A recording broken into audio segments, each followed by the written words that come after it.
Hey guys, it's Andrew Grove, aka This Passing, with another series for CardRunners.com. This is the first part of a series. I'm going to review some footage I have from 2 days ago at 100 PLO and stars. I have only 2 tables up right now with some other ones I'm getting going. I have a 50 PLO table here, which I'm going to get off in a minute. Yeah, it was just hard to get on a bunch of tables at 100 at first. I just wanted some tables to fill up the screen. I don't recall a whole lot from this session, which is weird because I usually pay a lot of attention when I'm recording like footage for videos because, I want to play really good, and I just kind of am really focused and whatever. I just don't want to be like embarrassed or whatever on my videos about how bad I play sometimes. But yeah, it's not that I didn't concentrate when I was playing the session. I just kind of don't remember what was going on. I do remember I was put in a lot of tough spots.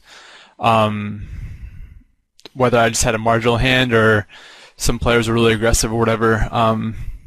But yeah, there's a good mix of stuff this session. There's some tougher regulars who give me problems. Not that they're like super godly regulars. It's just kind of like how their style doesn't. It kind of clashes with mine a little bit in a way that's kind of hard for me to deal with. It's just maybe I haven't given a whole lot of thought about how I'm going to deal with them.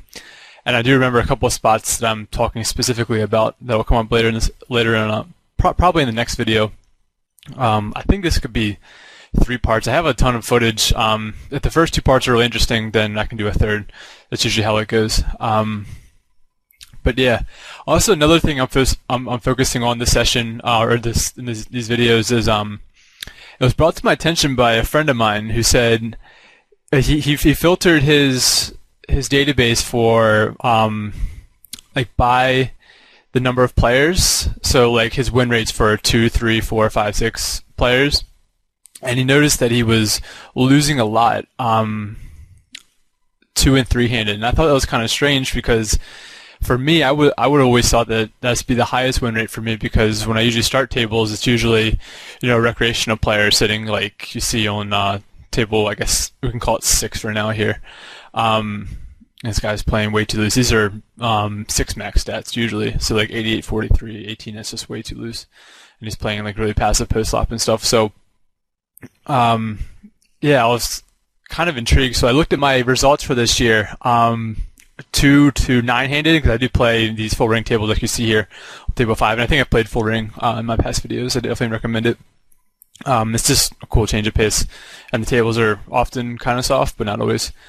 And I noticed that my win rate is awful 2 and 3-handed, and not only that, my win rate goes progressively up by the number of players. So when there's 9 players starting a hand, like my win rate's the highest, and 8's the second highest, and so forth. And I was really shocked because I don't think I played too bad 2 3-handed, but I'm losing 2 3-handed at least this year. I could look for past years, maybe it's different, but I was kind of shocked. So I'm really putting emphasis on when I play now, really focusing on my 2 and 3-handed tables. And for the session, I don't think I have too much 2 3-handed. Like I have a couple tables now that are short-handed and one that's heads up until Dietz sits in the regular on table 6. But yeah, I'm really going to put a lot of attention on this in the series if I have it and in the future. And I recommend you look at stuff like that too, if you're if